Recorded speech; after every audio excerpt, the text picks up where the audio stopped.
Hey guys, welcome back to Mountain Mode.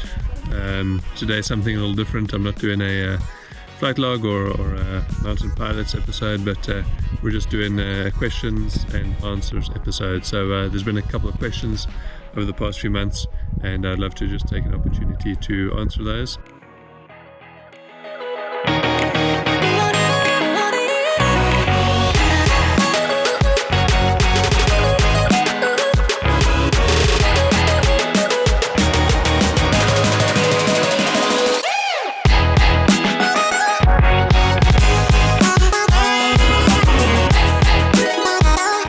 Our program here in Lesotho, we fly the Turbo 206. We've got 4 of them, and all of them are turbocharged with the pretty much the same configuration, although we've got 3 out of the 4 are actually float plane models with the right hand door. This one does not have the right hand door, but all of them have got the nice big barn doors on the back, nice for load-in patients and load-in people. The configuration that we have is really the utility configuration. You can see here the lightweight chairs, easy to take in and out. We've got the cargo nets in the back. It's pilot plus 5. That's how we can do it. And these 2 chairs here, easy to take out for having a stretcher. Like I said, it's the Turbo 206. All of them with the same Continental engine in. And turbochargers here up in Lesotho definitely very much needed with the altitudes that we operate at. It's also really nice with these aircraft, a couple of configuration changes on them, or modifications rather. All of our aircraft have got some kind of stall kit installed. That's a short takeoff and landing kit. This one, I believe, it's got the little gates or the little extra thing at the top there, which I believe is the Horton kit on these. And if you look closely, you'll see that the wing leading edge is a little different from the standard 206. There's a bit of a fatter leading edge. You can see it quite nicely here on the edge. It gives us a better performance at slow speeds, better short takeoff and landings for the airstrips that we operate at. You will notice that we have a very specific MAF modification on the tires. This is the, let me get the light right, the MAF mud flap. So what this does is not necessarily just for mud, but any big stones or rocks that get picked up on the airstrips. Hopefully majority of them hit this mud guard and don't go into the elevator at the back.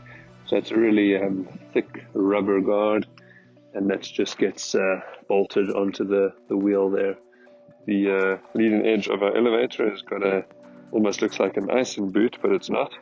It's just a piece of rubber that is installed, again, just to help with rocks. You can see here we had a stone fly up, so definitely the mud guard doesn't save everything, but it certainly helps. I've got a pod, which we would definitely have a hard time without the pod. That's a great place to throw anything that can spill or leak or anything like that. So that all goes underneath, and super useful.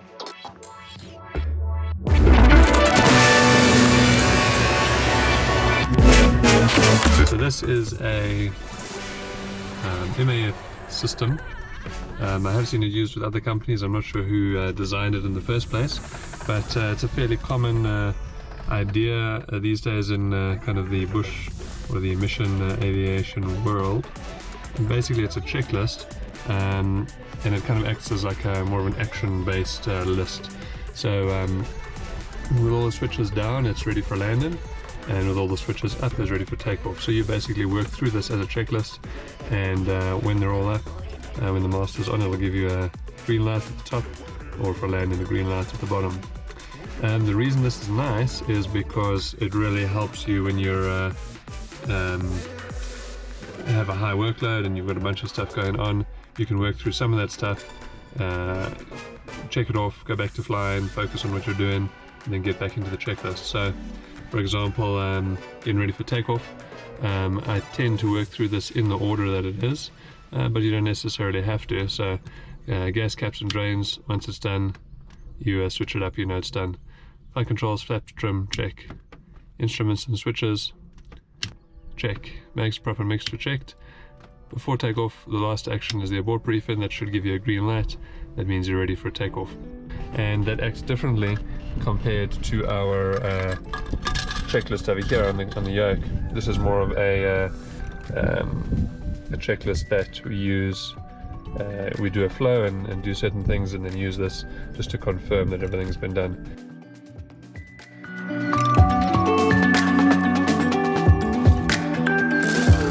Again, the last question for today is, how do I use my iPad for this type of flying? That's actually something I pay a lot of attention to. I like to make it as efficient as possible and use it effectively. So what I do is I actually have a pretty standard entry-level iPad and a pencil. I use a flight log on here, and I use that kind of in a traditional way using the pencil. But what's nice about that is I then have a saved copy of all of my flight logs for all the flying I've done, and that is searchable as well. So I can just write it here as needed. I can change colors, erase, stick in a picture if I need to. Anything I need to do I can just quickly do here on my flight log. So that's the primary way that I use it, is keeping track of that. And that's using a program called GoodNotes. We also use, this is kind of a standard in Lesotho, we use AirNav Pro for our backup navigation. I don't have it open hardly ever unless I have particularly bad weather, but this is basically our maps with any of the flight plan and stuff that we need, as well as terrain information if we're in bad weather and that kind of thing. And then I've got weight and balance on here. Aviation weight and balance is a great app for that. Weather, and a bunch of other things here. One of the last things to show you is that I use shortcuts quite a lot. So the built-in shortcuts app comes with an iPad or iPhone, and I've got a couple shortcuts on my dock here. So if I hit this one, that'll give me a list of all of our airstrips, and that's basically a quick reference. I'll just bring up a box like that shows me the quick reference data that I need for that airstrip. And then there's other shortcut is emergencies. I hit that, it brings up a list of emergencies. I find the one that I want. It's let's say cabin fire, and it'll bring up the from our flight reference handbook. It'll bring up my actions to do there. So that's a fairly quick and easy way to access emergencies wherever I am in my iPad. I can jump in and grab that. So that's a couple of answers to questions that pop up now and again. I appreciate you asking. Please go ahead and leave more questions below in the comments, or feel free to email me, finding all those links below or in my channel. So I'd love to hear from you, hear more of what you want to see, and I'll make an effort to do that. I'm going to finish off this video by taking you on our shortest flight here in Lesotho. So from where we are now, Matseile, across to Matabeng village, I imagine that I can get it from takeoff to land in within 5 minutes. Alright, welcome back. Here we go for this shortest flight in Lesotho from Matseile to Matabeng. We're going to see how quick it takes, takeoff to takeoff. I'm ready to go, and let's see how long it takes me.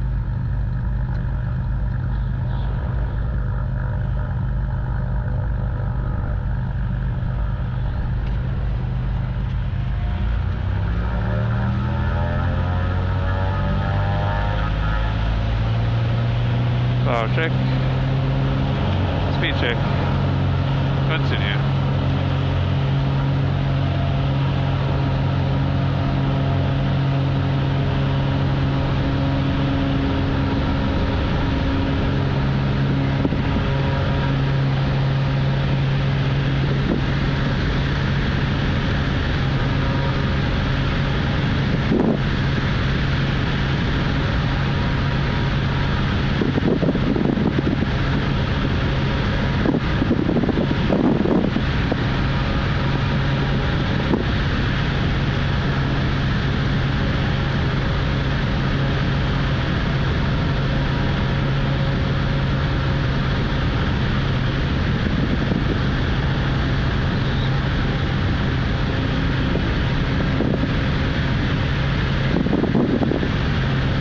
Big Charlie, Mike Charlie is airborne. Matsele for Matabeng. We'll be staying to the east of the Senku River.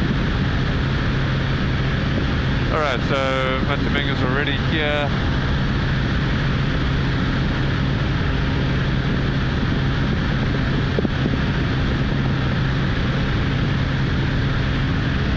And here we go with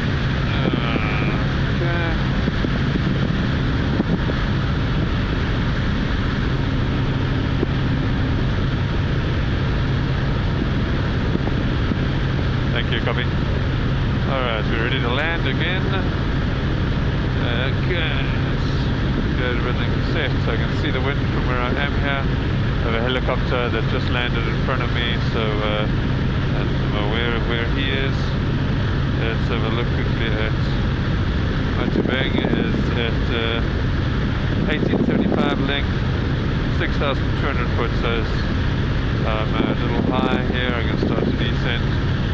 Field is to the left, 4% up on 2-4 with the abort on short final before the ridge. Alright, so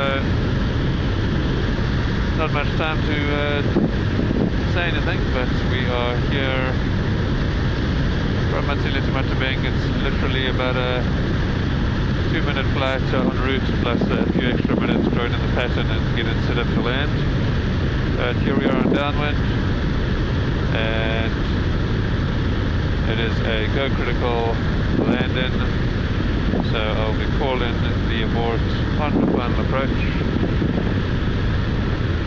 We got a little bit of crosswind from the right on landing with a slight tailwind component. Okay, airstrip and lasso is briefed, selector is set. On the left, aux pump and the mixture is all checked. My abort is on short final before the ridge. If approach is unstable or something on the runway, or my approach speed, ground speed is more than 85, I will abort. Alright, field is off to the left there, getting down to 75 knots here, base checks. Brakes crop checked. And I'm a little high, I need to be lower over this terrain here. And let's see what the wind is like. Okay, 70 knots is good, so a little choppy here. On to final approach. Altitude is good. Final approach. Left to down, green light to land. 60 knots, approach is stable.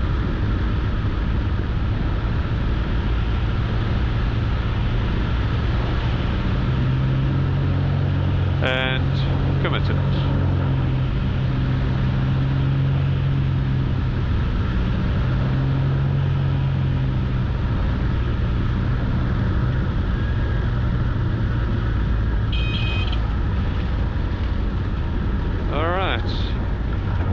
And we're down. Stop the timer. How long was that from takeoff to landing?